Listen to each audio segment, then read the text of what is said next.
వెంకటమ్మ, కుడుముల అంకమ్మ, ఎండిపల్లి బుజ్జమ్మ, అల్లరి అంకమ్మ, షేక్ మస్తాన్బి, గురునాథం లక్ష్మి, రంగా వెంకటరమణమ్మ, తుర్గ అంకమ్మ, తుర్గ నావూరమ్మ, పసుపులటి లక్ష్మమ్మ, తుర్గ పెద్దంకయ్య, షేక్ బషీర్, రత్నయ్య, ముత్యాలయ్య,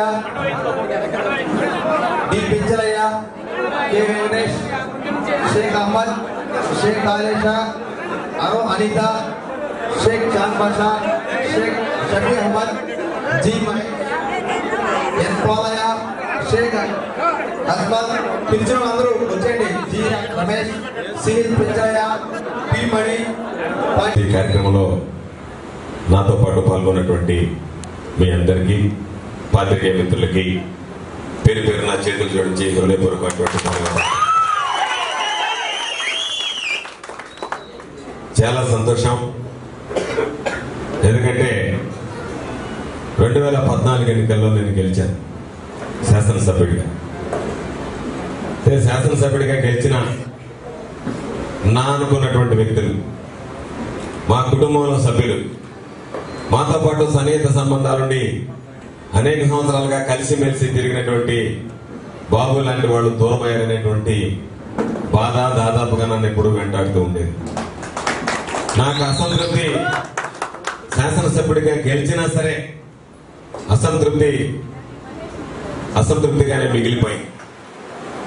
అయితే ఈరోజు రాబోయేటువంటి ఎన్నికల్లో ఎవరైతే మాతో పాటు కలిసి పనిచేశారో, ఒకరు కష్టాల సుఖాల్లో పాలు పంచుకుంటూ 8 సంవత్సరాలు నడుపుకుంటూ వచ్చామో, ఈరోజు మరలా తిరిగి అందరం కలిసి ఒక కుటుంబం లాగానే ఎన్నికల్లో పోతున్నాం.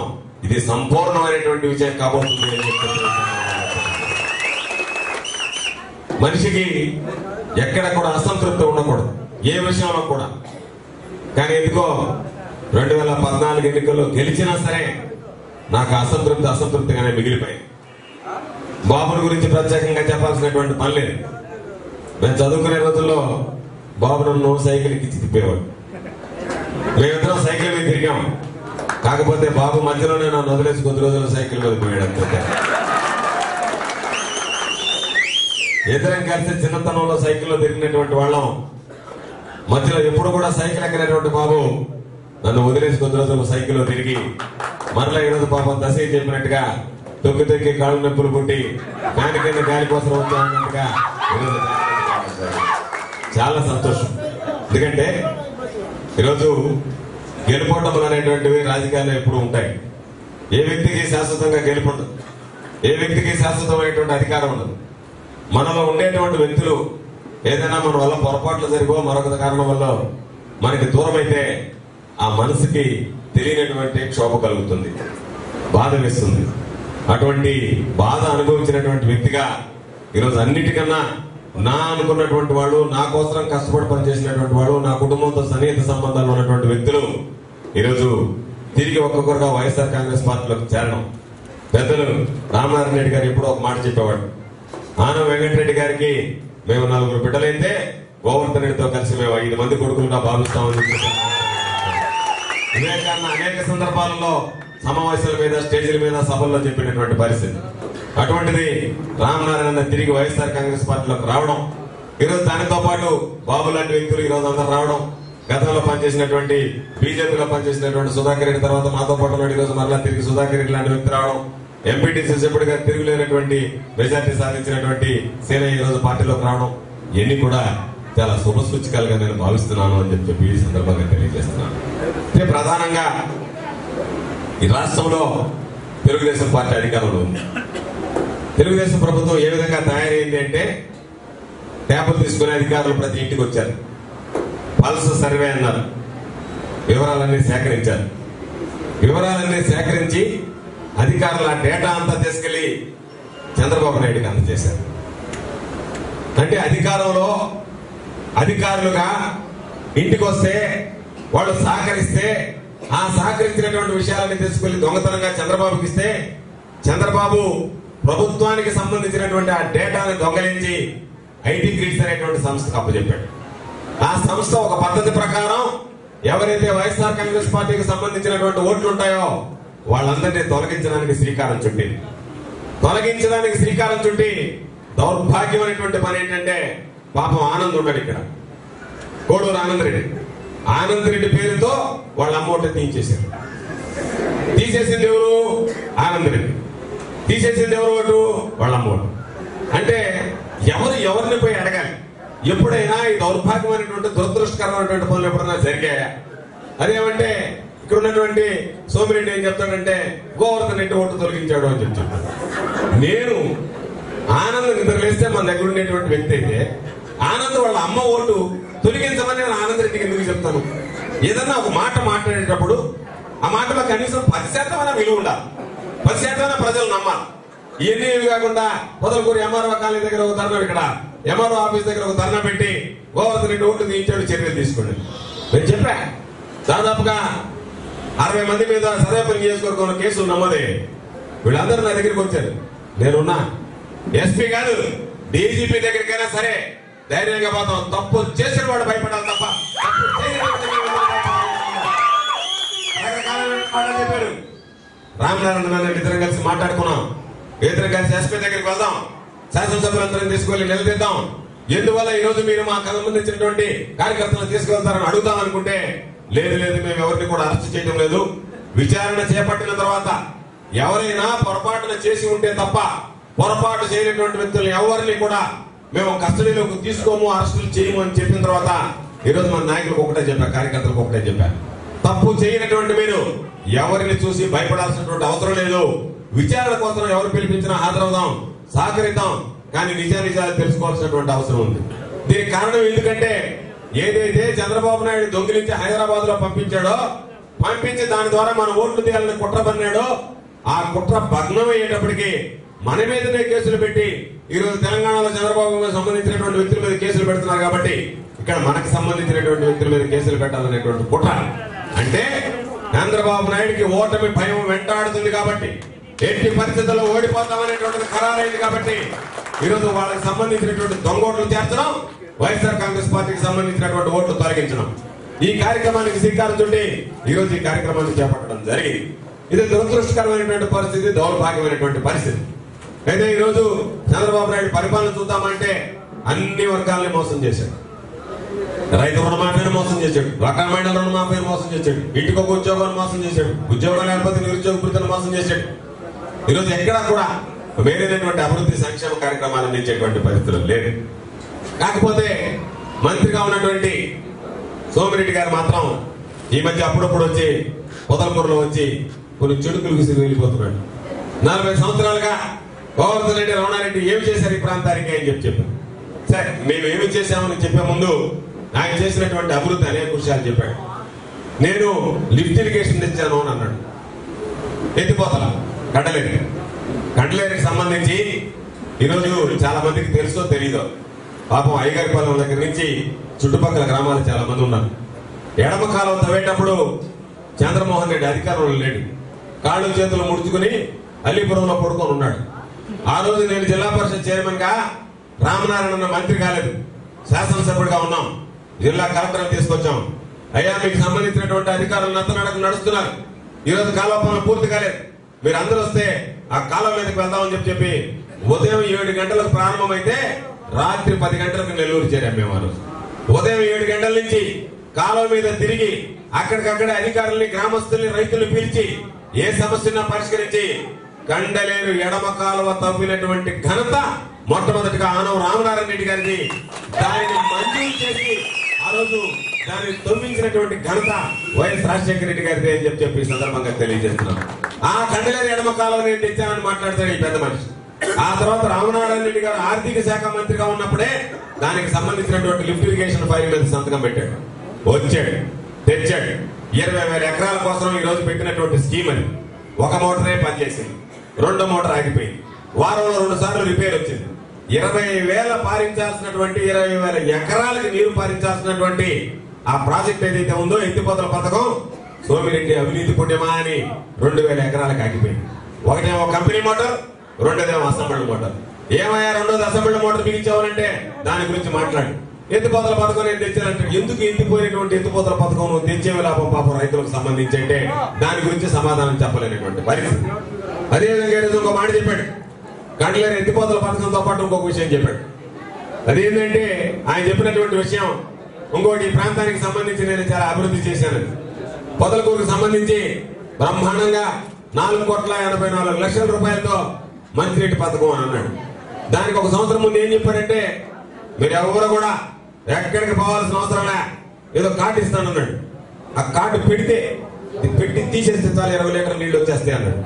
ఆ కార్డు ఎట్టపోయింది చంద్రమోహన్ రెడ్డి అంటే సమాధానం చెప్పలే. ఓ ట్రాక్టర్ మామూలుగా మనం దోలేటువంటి ట్రాక్టర్లు నాకు తీసుకొచ్చి ట్యాంకర్ ఎలక్షన్ దగ్గరికి వచ్చాయి కాబట్టి అవి తీసుకొచ్చి ఎంఆర్ఓ కాలనీలో తొట్టులో పోసి ఆడ తిప్పి ఇదిగో నేను నీళ్లు ఇచ్చేసాను నీకు అని చెప్పాను.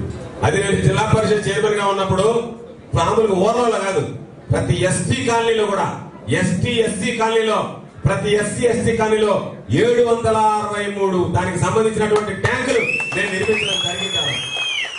స్వజలధార పేరుతో నేను ఆ రోజు ఆ ప్రాజెక్టు నిర్మించడం జరిగింది.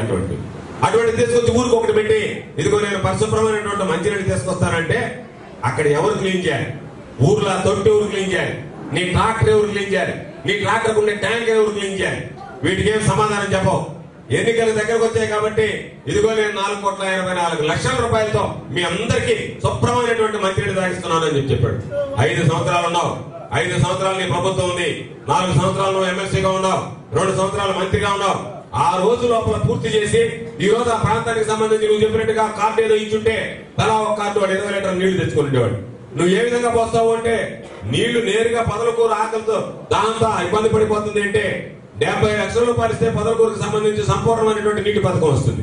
దాని ద్వారా ఉన్నటువంటి అన్ని గ్రామాలు సంతృప్తిగా ఉండేటువంటి పరిస్థితి ఏర్పడుతుంది. దానికి ఇవ్వకుండా ఈ రోజు నేను మంచినీళ్ళు తెచ్చా అది ఒక కార్యక్రమం కింద. అన్న క్యాంటీన్ అన్నాడు, నేను ఎప్పుడు వినలే, చూడటం కాదు వినలే. ముందు రోజు శంకుస్థాపన, తెల్లవారి ప్రారంభోత్సవం. ముందు రోజు శంకుస్థాపన చేశాడు, తెల్లవారు 1 గంటలో ప్రారంభోత్సవం అన్నాడు. ఏదైనా ఇదంటే ఈరోజు ఊరు పట్టించుకోలే. దానికి సంబంధించి నీ దగ్గర ప్రజల దగ్గర జోబులు కొట్టిన డబ్బు ఉంటాయి కాబట్టి వాటిని తీసుకొచ్చి సొంతంగా భోజనాలు పెడతా. ఇది అన్న క్యాంటీన్ అంటే అన్న క్యాంటీన్ ఎప్పుడు దాకా ఉంటుంది? ఎలక్షన్ లో మామూలుగా పోలింగ్ అయ్యి బూత్ కి సీడ్ పడ్డదాకా ఉంటది. అది ఆ తర్వాత చంద్రమోహన్ రెడ్డి కనపడటం, మరొకరు కనపడటం, ఇద్దరు అన్న కనపడటం, క్యాంటీన్ ఉండదు. కాబట్టి అన్న క్యాంటీన్ అనేటువంటిది నువ్వు 4.5 సంవత్సరాలు ఉన్నావు దాదాపుగా. ఎందువల్ల నీకు ఆలోచన రాలేదు? పొదలకూరుకు సంబంధించి పేదవాళ్ళు ఉంటారు, వాళ్ళకి భోజనం పెట్టాలనేటువంటి ఆలోచన. నెల్లూరులో చాలా అన్న క్యాంటీన్లు వచ్చాయి, ఇక్కడ ఎందుకు నువ్వు అన్న క్యాంటీన్ తేలేకపోయావు? ఎన్నికలు వచ్చాయి కాబట్టి, ఎన్నికల్లో ఏదో ఒక విధంగా ప్రలోభ పెట్టాలి కాబట్టి ఇప్పుడు నీకు దాహం గుర్తుకొచ్చింది, పేదవాడు ఆకలి గుర్తుకొచ్చింది. ఎన్నికలు అయిపోయిన తర్వాత ఆకలి గుర్తుకు రాదు, దాహం గుర్తుకు రాదు. కాబట్టి ఈ రోజు నువ్వు చేసినటువంటి పని లేదన్నట్టు ఏదో చెప్పాడు. సోమశిలకు సంబంధించి నేను సైకిల్ బిగించాను. ఆ సైకిల్లో తమరు కాజేసిన అమౌంట్ ఎంతో చెప్తే జనాలు కూడా ఒకసారి ఇనేటువంటి పరిస్థితి ఉంటుంది. అగ్గుడెక్కి నిర్మించాలని ఆలోచన చేస్తే అధ్యక్షుడు నువ్వు చేతివాట ప్రదర్శించడానికి సైబర్ పెట్టి చూసేవా సోమశిల దక్షిణ కాలంలో నీళ్ళు తెచ్చారు. గతంలో ఎప్పుడు విన్నాం, పురాణాల్లో విన్నాం, ఉత్తర కుమారుడు అనేటువంటి వాడు ఒకడు ఉండేవాడని. ఆ ఉత్తర కుమారుడు కలియుగంలో ఈ రూపంలో జన్మించాడేమనేటువంటి అనుమానం కలుగుతుంది. కలియుగం ఉత్తర కుమారుడు ఎవడన్నా ఉన్నాడు అంటే మన మధ్యలో ఉన్నటువంటి సోమిరెడ్డి అబ్బా నేను ఉండలేదు ఆ ప్రకల్పాలు ఎవరి పైన చెప్తున్నా అంట. అయ్యా బుచ్చిరెడ్డి వెళ్ళిపోయాడు, పర్లేదు పాని, బుచ్చిరెడ్డికి వెళ్ళలేదు. దశ వెళ్ళిపోయాడు, దశ వెళ్ళిపోతే బలహీనం అయిపోయాడు. దశ బాబు వెళ్ళిపోయాడు, బాబు అయినా పర్లేదు, జనంలో నేను బ్రహ్మాండంగా ఉంటాను. వీళ్ళందరూ వెళ్ళిపోయిన తర్వాత ఎక్కడ నువ్వు జనంలో బ్రహ్మాండంగా ఉంటావు? ఏమి చూసి జనాల్లో బ్రహ్మాండంగా ఉంటావు? ఏమి చేసి జనాల్లో బ్రహ్మాండంగా ఉంటావు? అభివృద్ధి అని సర్వేపల్లి నియోజకవర్గంలో స్వర్గీయ ఏసీ సుబ్బారెడ్డి గారి దగ్గర నుంచి, నువ్వుల వెంకటరత్నాయుడు గారి దగ్గర నుంచి, నిన్నటి రామనారాయణ రెడ్డి దాకా, ఈ రోజు నా దాకా, ఏ రోజైనా సర్వేపల్లి నియోజకవర్గంలో రైతుల పేరు చెప్పో, ప్రజల పేరు చెప్పో, ఎక్కడైనా అవినీతికి పాల్పడినటువంటి సంఘటనలు మేము ఎప్పుడైనా చేశామా? ఈ రోజు ఎక్కడ చూసినా సరే విపరీతమైనటువంటి అవినీతికి పాల్పడుతున్నటువంటి వ్యక్తి ఎవరైనా ఉన్నారు అంటే అది నువ్వు కాదా అని చెప్పి ఈ సందర్భంగా అడుగుతాను. రైతుల పేరుతో ఒక్కొక్క రథానికి సంబంధించి ₹1,00,000 కాజేశారు. నా దగ్గర ఆధారాలు ఉన్నాయి, ఆధారం లేకుండా మాట్లాడటం లేదు. ఒకరోజు చెప్పాడు, అయ్యా గలీజు పనులన్నీ చేయబాకండి, పాపం 6 కాలం పండించుకున్నటువంటి రైతులకు సంబంధించి గిట్టుబాటు ధర లేకుండా వాళ్ళకి సంబంధించి మిల్లర్ల దగ్గర డబ్బులు తీసుకుని ₹50 కోట్ల గిట్టుబాటు ధర కల్పించకపోతే రైతులు ఇబ్బంది పడుతున్నారు అని అంటే 1 సంవత్సరం గమ్ముకుండాడు. ఎలక్షన్ దగ్గరికి వచ్చాయి, ఎవరో సలహా ఇచ్చారు, మిల్లర్ల దగ్గర నేరుగా నువ్వేం తీసుకోలేదు కదా, అబ్బాయో ఎవరో ఒకరు తీసుకొని ఉంటారు. కాబట్టి నేను తీసుకోలేదని నువ్వు ప్రమాణకం చేసే సరిపోతే ఎవరో సలహా ఇచ్చినట్టు కూడా. అందుకని చంద్రమోహన్ రెడ్డి ఏం చెప్పాడు, మిల్లర్ల దగ్గర కానీ నేను కానీ తీసుకొని ఉంటే నా కుటుంబం ఆశ్చర్యపోతాను. మిల్లర్లు ఏమన్నారు, మేము కానీ సోమిరెడ్డి కానీ ఏదో ప్రమాణం చేస్తాం. నేనేం చెప్పా, రైట్ బ్రహ్మాండంగా ఉంది, ఏమి ఇబ్బంది లేదు, నువ్వు తీసుకోలేదన్నావు, అవినీతికి పాల్పడలేదన్నావు, దానికి ఒక దళారి ఉండాలి నీకు తీసుకొచ్చి ఇవ్వడానికి. కాబట్టి నువ్వు ఒకటే విషయం చెప్పు, అయ్యా నేను కానీ నా కుటుంబం కానీ రాజకీయాల్లోకి వచ్చి ఏదైనా సరే 10 రూపాయలు నష్టపోయాం తప్ప ప్రజలను అడ్డపెట్టుకుని రాజకీయాలను అడ్డపెట్టుకుని ప్రజలను అడ్డం పెట్టి 1 రూపాయి అవినీతికి పాల్పడలేదు అని కాణిపాకంలో ప్రమాణకం చేయంటే ఆ సబ్జెక్టే మాట్లాడలేదు. చూడండి మీరు చూడండి ఒకసారి, అన్నిటికీ సమాధానం చెప్పిపోతున్నాడు. బుచ్చిరెడ్డి మీదకి పోతాడు, నా మీదకి పోతాడు, దశ మీదకి పోతాడు, రేపు నుంచి బాబు మీదకి పోతాడు, అందరి మీదకి పోతాడు, అక్కడ ఊళ్ళో చిన్ని మీదకి పోయాడు, అందరి మీదకి పోయాడు. కానీ కాణిపాకం అంటే మాత్రం దాని గురించి పట్టినట్టుగా వెళ్ళిపోతున్నాడు. దేనికి, నువ్వు అవినీతి పరుడు కాబట్టి అవినీతి పనులు చేశావు కాబట్టి. వాళ్ళ అన్న వచ్చాడు సుధాకర్, ఆయన గురించి మాట్లాడాడు. మా అన్నకి సర్వేపల్లి నియోజకవర్గంలో ఓటు లేదు, ఆయన వేస్తే ఎంత అయిపోతే ఎంత అన్నాడు. ఇప్పుడు సర్వేపల్లి నియోజకవర్గంలో అసలు సోమిరెడ్డికి ఓటు లేదు, ఆ సంగతి సోమిరెడ్డికి తెలుసు. నువ్వు వేయాల్సింది నెల్లూరు సర్వేపల్లి నియోజకవర్గంలో నీకు నువ్వు ఓటేసుకోలేనటువంటి పరిస్థితి. అటువంటిది మా అన్నకు ఓటు లేదు అని చెప్పన్నాడు. ఆయన ఒక మాట చెప్పాడు పాపం, నిజంగా ఆయన పాపం నవ్వుతానే చెప్పాడు, కానీ ఈనేవాడికి నాకే కళ్ళలో నీళ్లు తిరిగి ఆయన చెప్పినటువంటి మాట. ఆయన ఏమన్నాడంటే, అయ్యా మా నాయలు మనకు 4 అన్నలు తమ్ముడు, సోమిరెడ్డి చంద్రమోహన్ రెడ్డి నాయలు కానీ మామూలు కానీ అందరూ 4 అన్నలు తమ్ముడు. వాళ్ళ తలంలో అయిపోయిన తర్వాత మేమందరం చంద్రమోహన్ బ్రహ్మాండంగా ఉండాలని చెప్పి బయటంతా మా అందరికి కలిసి ఉమ్మడిది సినిమా హాల్ శ్రీనివాస మహల్, మా నాయలు 4గురిది. అయితే శ్రీనివాస మహల్ నెల్లూరులో ఉంటే దానికి సంబంధించి మేము బయటంతా అప్పులు తెచ్చాం, మా కుటుంబానికి తెచ్చుకోలే. చంద్రమోహన్ రెడ్డి రాజకీయాల కోసం మా అన్నదమ్ములు అందరం చేసాం అప్పులు వడ్డీలతో సహా పెరిగిపోతే ఎట్లా చేయాలని ఆలోచన చేస్తుంటే పాపం చంద్రమోహన్ రెడ్డి ఆ హాలు ఆయనే కొని మాకు డబ్బులు ఇస్తే ఆ డబ్బులతో చంద్రమోహన్ రెడ్డి కోసం మేము చేసినటువంటి అప్పులు తీసుకున్నామని చెప్పారు. చంద్రమోహన్ రెడ్డి సంపాదించింది పాపం అన్నదమ్ముళ్ళు ఆయన కోసం ఖర్చు పెట్టినటువంటి డబ్బుకి వాళ్ళ సినిమా హాల్ కొని వాళ్ళకి డబ్బులు ఇచ్చాడు. కాబట్టి ఆయన చెప్పాడు, చంద్రమోహన్ ఆస్తులను దెబ్బతిలేదు, చంద్రమోహన్ కుటుంబ సభ్యులుగా మేము చంద్రమోహన్ రెడ్డిని అనేక సంవత్సరాలుగా నమ్ముకొని నడిచినటువంటి నాయకులు కార్యకర్తలు వాళ్ళ ఇబ్బందులు కూడా అప్పులు పాలయ్యారు తప్ప చంద్రమోహన్ రెడ్డి బ్రహ్మాండంగా ఉన్నాడని చెప్పాడు. పోయినసారి ఎన్నికలు ఏం చెప్పాడు, నా దగ్గర లేనిది గోవర్ధన్ రెడ్డి దగ్గర ఉండేది డబ్బు అన్నాడు. ఈసారి ఏం చెప్తున్నాడు, అంకుల్ 5,000 పర్లేదు అంటున్నాడు కొడుకు. ఎవరన్నా పోతే అంకుల్ 5,000 పర్వాలేదు అని చెప్పాను. కాబట్టి 5,000 కాకపోయినా 10,000 ఇచ్చినా ఇబ్బందిలే, ఎందుకంటే మన డబ్బు. ఇప్పుడు మామూలుగా మన దగ్గర దోపులు కొట్టినటువంటి డబ్బు కాబట్టి ప్రజా సొమ్ము దుర్వినియోగం చేశాడు కాబట్టి మంత్రిగా 10,000 ఇచ్చినా తీసుకోండి, తప్పులేదు. కాకపోతే ఆత్మ ప్రబోధం మేరకు నడుచుకునేటువంటి విధంగా ఆలోచన చేయండి అనేటువంటిదే ఈ సందర్భంగా మీ అందరికీ నేను చెప్పదలుచుకున్నాను. కాబట్టి ఈరోజు అనేక రకాలుగా ఆలోచన చేశాం ఈ ప్రాంతానికి సంబంధించి. చంద్రమోహన్ రెడ్డి పరిస్థితి ఏ విధంగా ఉంది అంటే, మేము ఏ రోజు కూడా 40 సంవత్సరాలుగా ఏం చేశారు మీరు అని అడిగారు. 40 సంవత్సరాలుగా మమ్మల్ని నమ్ముకున్నటువంటి నాయకులు కార్యకర్తల మీదకి చెయ్యి కాలెత్తుకొని పరిగెత్తలేదు ఈ రోజు మేము. మా కుటుంబం ఎవరిని కొట్టడానికి బాలేదు. పాపం బుచ్చిరెడ్డి చెప్పాడు, దశ కూడా ఇక్కడే ఉన్నాడు, కొన్ని విషయాలు మేము మా కుటుంబ సభ్యులు లాంటి మీ దగ్గర చెప్పుకోవాలనేటువంటి పరిస్థితి. పాపం దశ చెప్పేవాడంటే బుచ్చిరెడ్డితో, బుజ్జయ్య మన ఇద్దరం పాదం లోపలికి, ఏదన్నా నిన్నన్నా నా మనసులో పెట్టుకుంటా, నాన్నన్నా నువ్వు మనసులో పెట్టుకుంటా, బయటికి పోతే అసహ్యంగా ఉంటుంది, ఏ రోజు ఏం మాట మాట్లాడుతాడో తెలియదు, వీళ్ళందరినీ తెలిసిపోయామనుకో వాళ్ళందరి ముందు కప్పకొని ఒక మాట అంటే ఊళ్ళో అంతా పోయి చెప్తారు అసహ్యంగా ఉంటుంది, నీకు ఎంతగా ఉంటుంది, నాకు ఎంతగా ఉంటుంది అని. పాపం వాళ్ళిద్దరు పోయి ఆ రోజు ఎవరిని ఏమన్నాడు తెలియక మళ్ళీ వాళ్ళిద్దరు దాని మీద ఆలోచన చేసుకుని వచ్చి ఇంటికి వచ్చి బాధపడి పడుకోవడం, విధి లేక మళ్ళీ ఆ పార్టీని నమ్ముకున్నారు కాబట్టి వెళ్ళిపోవడం.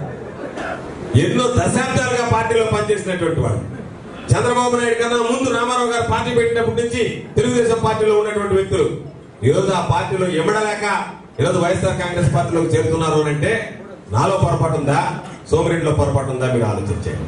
నేను ఏ రోజు సోమిరెడ్డిని విమర్శించలే, సోమిరెడ్డిని ఒకే ఒక విషయం మీద మాట్లాడా, అయ్యా నువ్వు మాట్లాడుతున్నావు ఈరోజు నీకు పదవి కావాలి, పదవి కోసం రాజశేఖర రెడ్డి గారి కుటుంబాన్ని, రాజశేఖర రెడ్డి గారి బిడ్డ జగన్మోహన్ రెడ్డి గారి, రాజశేఖర రెడ్డి గారి భార్య విజయమ్మ గారి, రాజశేఖర రెడ్డి గారి బిడ్డ శరణమ్మ గారి వీళ్ళు మీకు ఏమి తప్పు చేస్తే, ఏమి ద్రోహం చేస్తే, ఏమి పొరపాటు చేస్తే ఆ కుటుంబంలో ఉండేటువంటి ప్రతి ఒక్కరిని ఈ రోజు నువ్వు మాట్లాడుతున్నావు అంటే దానికి సమాధానం చెప్పలేనటువంటి పరిస్థితి.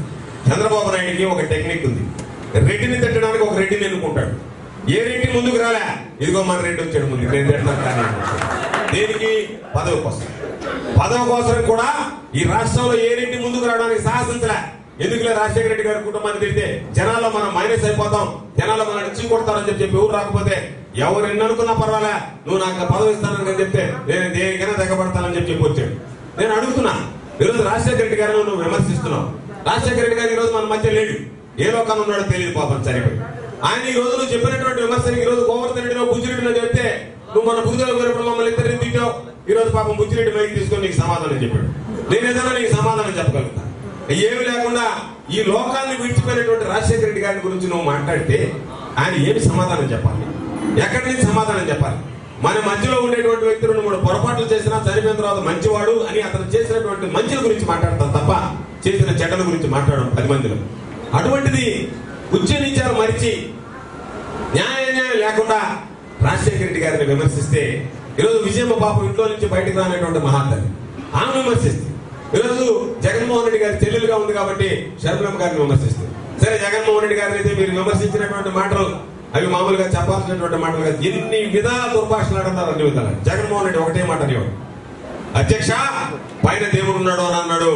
ఖచ్చితంగా రేపు జగన్మోహన్ రెడ్డి గారిని ముఖ్యమంత్రి చేయడానికి ప్రజలందరూ ఆశీస్సులతో పాటు దేవుడు కరుణ కాటాక్షాలలో ఉండబోతున్నాయని చెప్పి సందర్భంగా తెలియజేస్తాయి. ఇటువంటి పరిస్థితుల్లో ఈరోజు ఎక్కడికి వెళ్ళినా సరే ప్రతి ఒక్కరూ కోరుకునేది జగన్మోహన్ రెడ్డి గారికి ఒక అవకాశం ఇద్దాం, చంద్రబాబు నాయుడు యొక్క చీకటి పాలనని తరిమి కొడదాం అనేటువంటి ఆలోచన చేసేటువంటి పరిస్థితి. కాబట్టి మీరు అందరూ ఆలోచన చేయండి. తప్పనిసరిగా మీ అందరికీ నేను చెప్తున్నా, ఈరోజు బాబు పార్టీలోకి వచ్చాడు, సేనే పార్టీలోకి వచ్చాడు, సుధాకర్ పార్టీలోకి వచ్చాడు, బాలకృష్ణ పార్టీలోకి వచ్చాడు. చాలా మంది ఈరోజు అనుచరులందరూ వచ్చి పార్టీలో చేరాలనేటువంటి ఆలోచనతో ఉన్నారు. మిమ్మల్ని ఎవరిని కూడా ఏ రోజు కూడా పొరపాటును కూడా గతంలో మీరందరూ నాతో పనిచేసినటువంటి వాళ్ళే. గతంలో మీ పట్ల ఏదన్నా పొరపాటుగా నేను ప్రవర్తించి ఉన్నా సరే ఆ తప్పును సరిదిద్దుకుంటాను తప్ప మరలా తిరిగి ఆ తప్పు దొరకకుండా చూసుకునేటువంటి బాధ్యత నాది అని చెప్పి ఎట్టి పరిస్థితుల్లో కూడా ఏ ఒక్కరం కూడా అందరం కలిసి మనం కుటుంబంలాగా పోవాల్సినటువంటి వాళ్ళం. ఈరోజు ఎవరిని చెప్పినా సరే బాబు ఒక బలమైనటువంటి నాయకుడిగా ఎదిగాడు.